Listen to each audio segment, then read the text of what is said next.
이지연 어머니 정미라, 우물을 깨고 싶어요.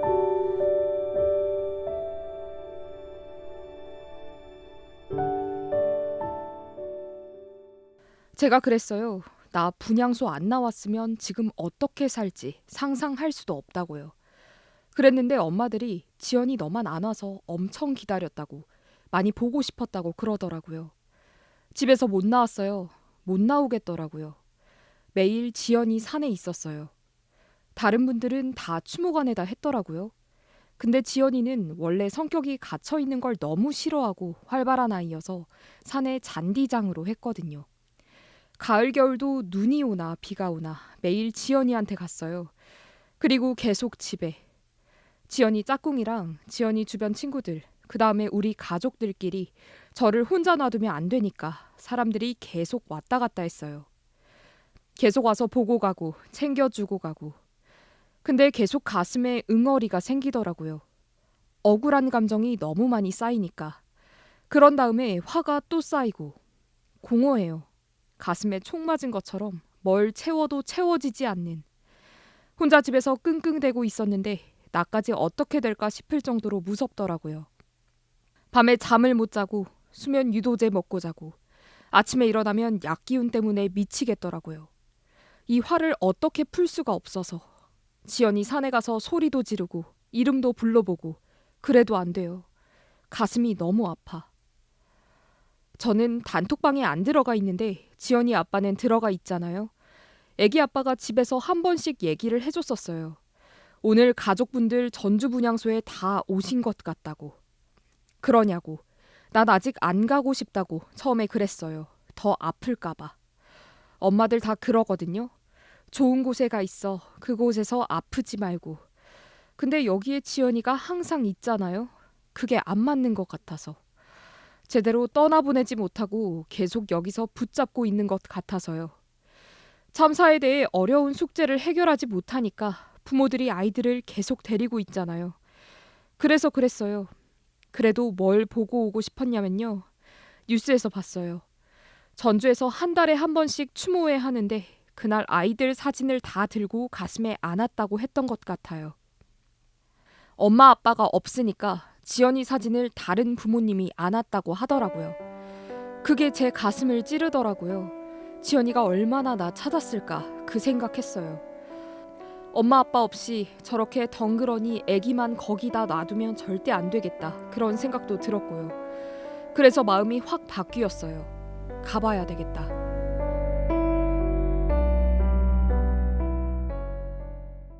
그날 기억해요.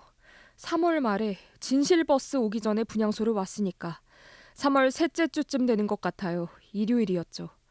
일을 하다가 미치겠더라고요. 막 가슴에서 올라와가지고. 그래서 김제에서 택시 타고 혼자 왔어요. 막 울면서 정신없이 왔어요. 여기 다 언니들이고 제가 나이가 제일 어리잖아요. 또 닮았잖아. 그래서 언니들이 그냥 지연이 엄마구나 하고 딱 알았다고 하더라고요. 엄청 울었어요. 계속 울다만 갔어요. 근데 제가 봤을 때 언니들이 얘기하면서 계속 웃고 있었거든요. 몰랐어요. 왜 웃고 계실까? 나는 너무 슬픈데. 그러니까 효균이 언니가 자기들도 처음에 와서 몇 주는 이렇게 계속 울기만 했다고 얘기해 주시더라고요. 많이 울어야 된다고 그러시더라고요. 그래서 많이 울었어요. 일요일 날 왔다가 집에 갈 때 차 안에서 또 많이 울고 그래요. 나만 그런가? 나만 이렇게 무겁고 힘든가?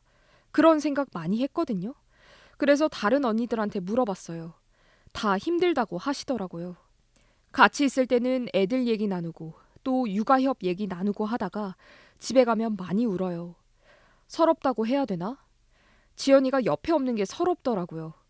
전주 분향소 나오고 어머니도 뵙고 아버님도 뵙고 하면서 나랑 똑같은 아픔을 가지고 있으니까 같이 있기만 해도 위로가 되더라고요. 어디 나가서 웃어본 적이 없어요. 여기 가족들 만날 때, 그리고 집안, 차 안, 가족분들하고 같이 있으면 환히 웃고 싶을 때 또 웃을 수도 있고 애들 이야기 서로 나누고 또 들어주시고 아이들이 한 공간에서 한 날 그렇게 됐기 때문에 심정이 똑같잖아요. 그래서 무슨 얘기를 해도 서로 위로가 되고, 그래서 저는 여기가 좋아요. 그래서 자꾸 나와지고, 그분들보다는 늦게 왔지만 똑같은 마음으로 같이 움직이려고 하죠. 나중에 물어봤어요. 우리 지연이 사진 누가 들었냐고요. 그러니까 다니 어머님께서 들어줬다고 하더라고요. 그래서 저번에 다니 어머니 안아줬어요. 고맙고 감사하다고. 또 다 물어봤어요. 설에 어떻게 했냐 그러니까 효균이 언니도 지연이 먹으라고 밥도 많이 떠줬다고 해주더라고요. 고맙고 감사한 분들이에요. 그래서 먹을거리 더 많이 가져와요. 과일도 좋은 거 있으면 갖고 오고 싶고. 풀어야 되는 숙제가 생겼잖아요. 언니들한테도 자꾸 얘기해줘요.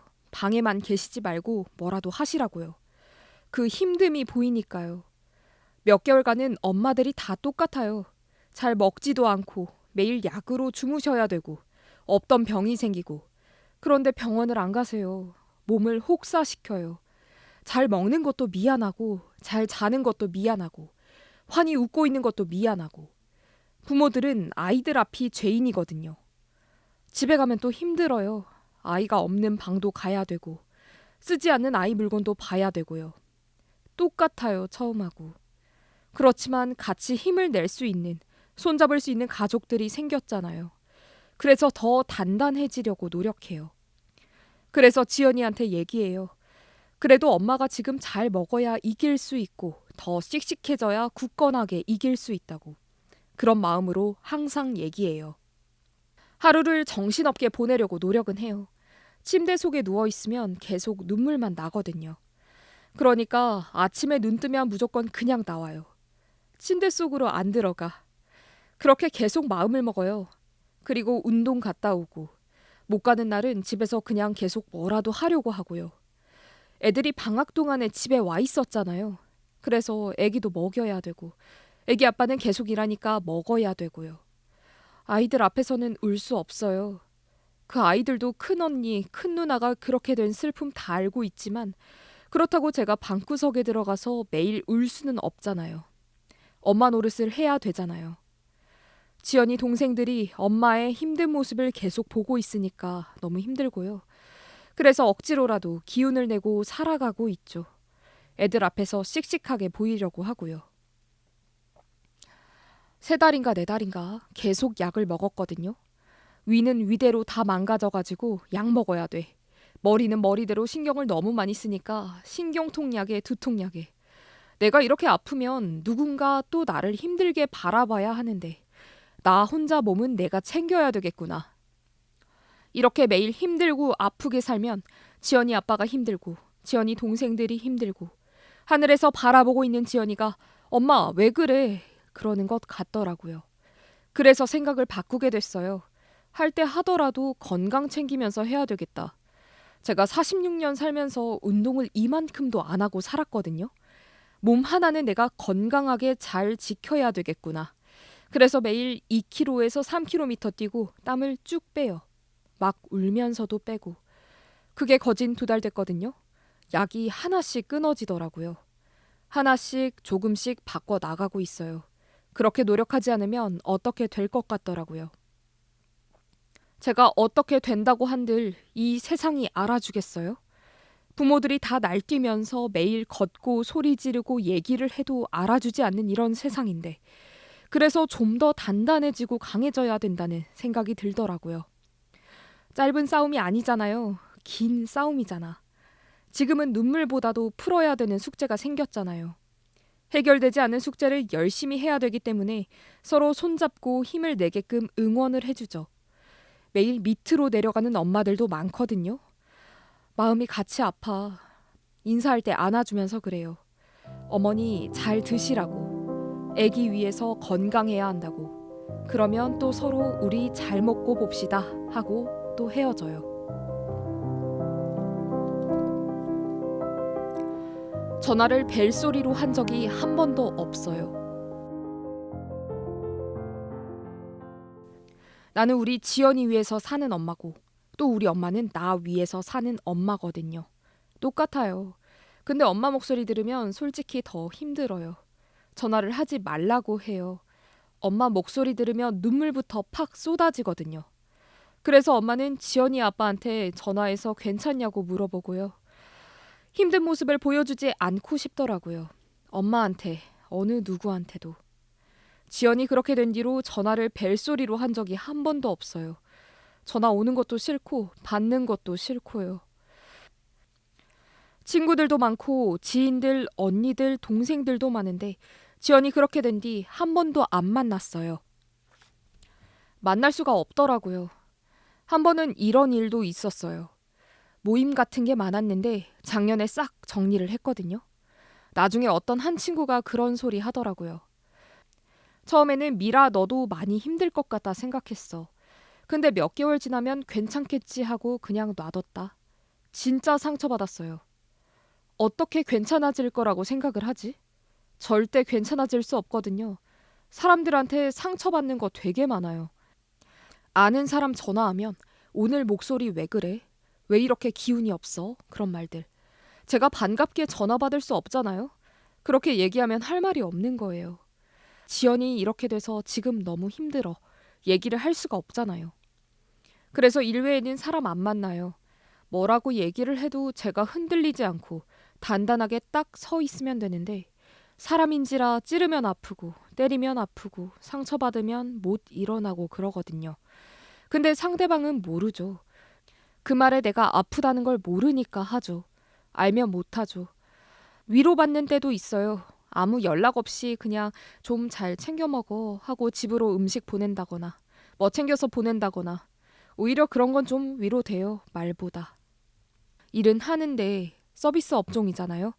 나가서 웃어야 되고 계속 신나는 음악 속에 있어야 되고 손님 오시면 반갑게 맞이하고 안녕하시냐고도 묻고 손님도 안녕하세요 그러는데 저는 안녕하지 못하고 그래서 너무 힘들어요. 매장에 가면 주방 안에만 들어가서 일했고요. 처음에는 잊어먹으려고 정신없이 일이라도 하면 누군가 괜찮나 보네. 이제 일도 하러 나오고 그런 소리도 하고요. 아무렇지도 않게 이렇게 대면대면하면 차라리 좋은데 그것도 안 돼요. 좁은 지역 사회잖아요.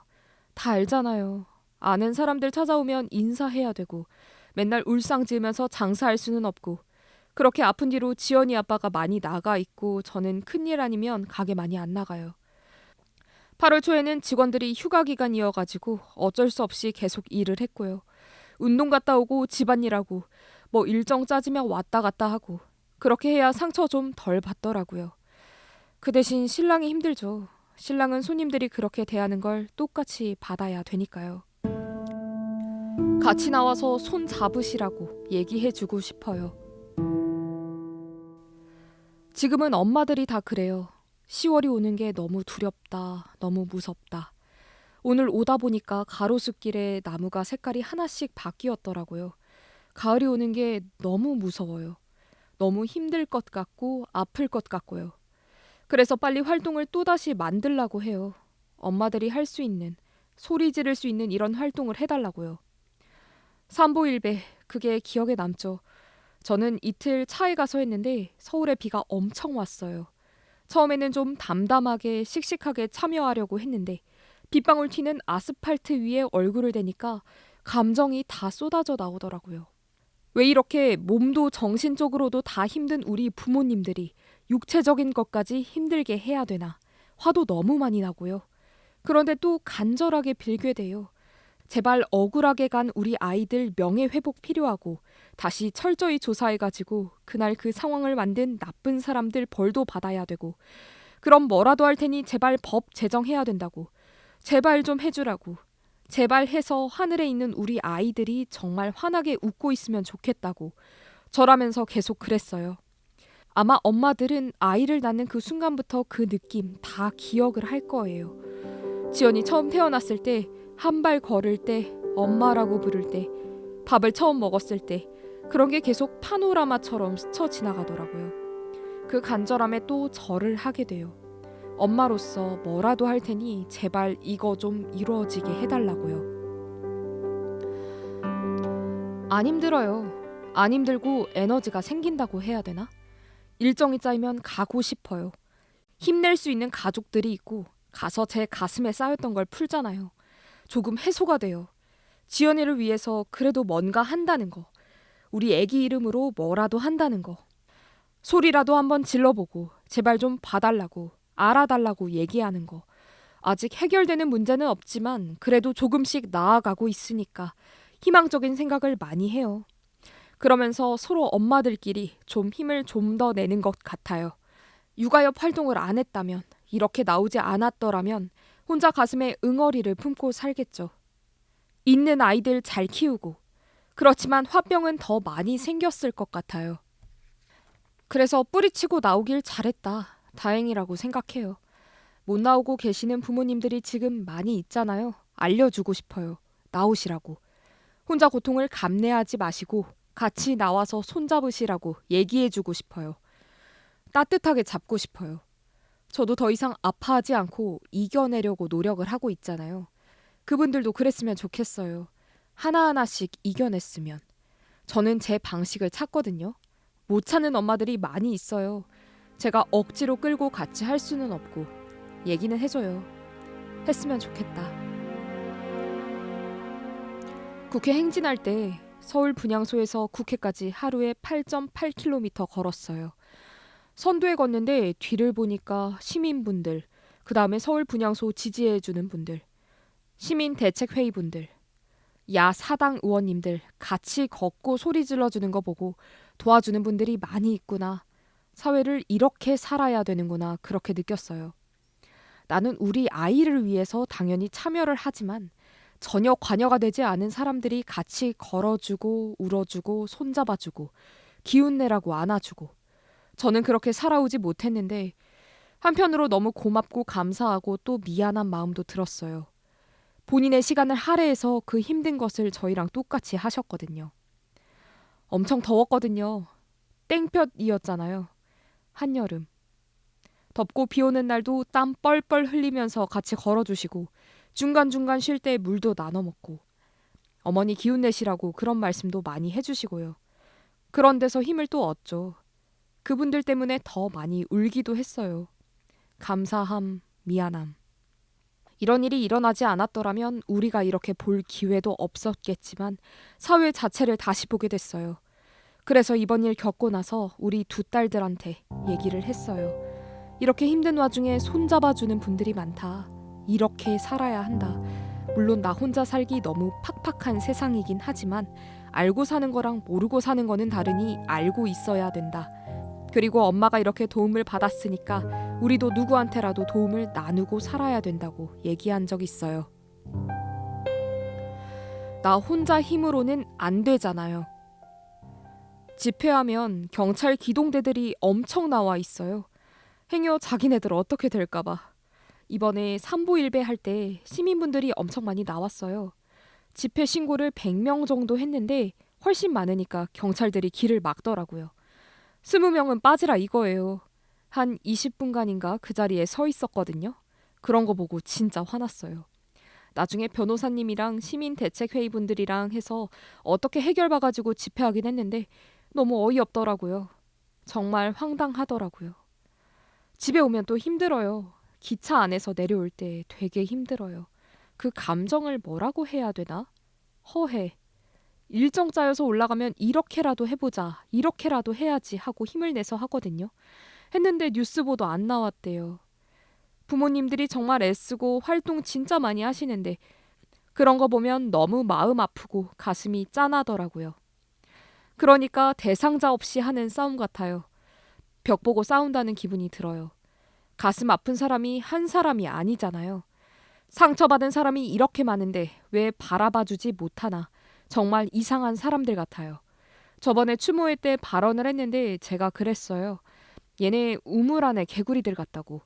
그 우물 속에 자기들끼리만 사는 것 같다고. 세상 밖을 쳐다보지 않는다고. 딱 그런 것 같아요. 국민들이 어떻게 사는지 아무 관심도 없고요. 그 우물을 깨고 싶어요. 나와서 좀 보라고. 절대 보지 않으려고 담을 쌓고 있잖아요. 듣지도 않고 보지도 않고 느끼지도 않고. 어쩌다 보니 제가 지연이로 인해서 이렇게 사회에 나오게 됐는데 지연이가 이런 일 당하지 않았더라면 그냥 옛날대로 살았을 거예요. 똑같이 가슴은 아파하지만 지금 우리 손을 잡아주는 그런 분들이 해주시는 것만큼 모르고 살 거예요. 오송 참사 일어났을 때 엄청 울었거든요. 30살인가? 젊은 남자애가 SNS에 세월호 아이들, 우리 이태원 아이들 이야기를 쓰고 그 애기가 그렇게 됐는데 진짜 마음이 아프더라고요. 똑같지 않아요? 이태원 참사랑? 몇 번 신고가 들어갔는데 어떻게 참사 일어나기까지 준비를 안 했는지 진짜 이해를 할 수가 없어요. 윗선에서 제대로 일을 시키지 않으니까 가장 아래에 있는 사람들만 질타당하는 거예요. 그게 문제예요. 계속 일어날 것 같아요. 얼마 전에 서울에서 흉기 휘두르고 차로 사람 5명 치고 지금 사회가 이렇게 변해가고 있는 것 같아서 너무 두려워요. 엊그제 전주천에서도 그랬죠. 오늘은 또 무슨 일이 일어날까? 행여 내 주변 사람이나 내 가족이 안 당하리라는 보장이 없잖아요. 살아가기가 너무 삭막하고 무서운 세상이 되었어요. 그런데 세상이 서로 다 나는 잘못 없다고 등 돌리고 있으니까 더 화가 많이 나요. 어떻게 사람들이 저럴 수 있을까? 유치원, 초등학교, 중학교 도덕책에서 많이 배우잖아요. 조금만 밀어서 넘어져도 가서 미안해, 괜찮니? 이렇게 해야 된다고 배우잖아요. 그런데 배웠다는 사람들이 저러고 있으니까 더 화나요. 국민들이 한 표 한 표 뽑아준 사람들인데 왜 저 사람들이 우리의 감정을 모를까? 이런 아픔을 왜 모를까? 어떻게 해야 알 수 있을까? 나 혼자 힘으로는 안 되잖아요. 미흡하지만 조금이라도 같이 활동을 해줘야 누구 하나 더 목소리를 들을 거 아니에요. 그래서 자꾸 나가게 돼요. 경기도권에 있는 부모님들처럼 매일매일 열심히 투쟁을 할 수는 없지만 그래도 여기 안에서 할 수 있는 최대한 하려고 노력해요. 나 한 사람이라도 동참해서 목소리를 내줘야 된다는 생각이 들더라고요. 이런 일이 또 발생하면 안 되잖아요. 세상이 이러니까 바뀌어야 되잖아요. 그래야 우리 아이의 일도 해결이 되잖아요. 싸우게 되죠. 열심히 선두에 서서. 정권이 바뀌고 또 문제가 일어나도 아마 우리는 싸울 거예요.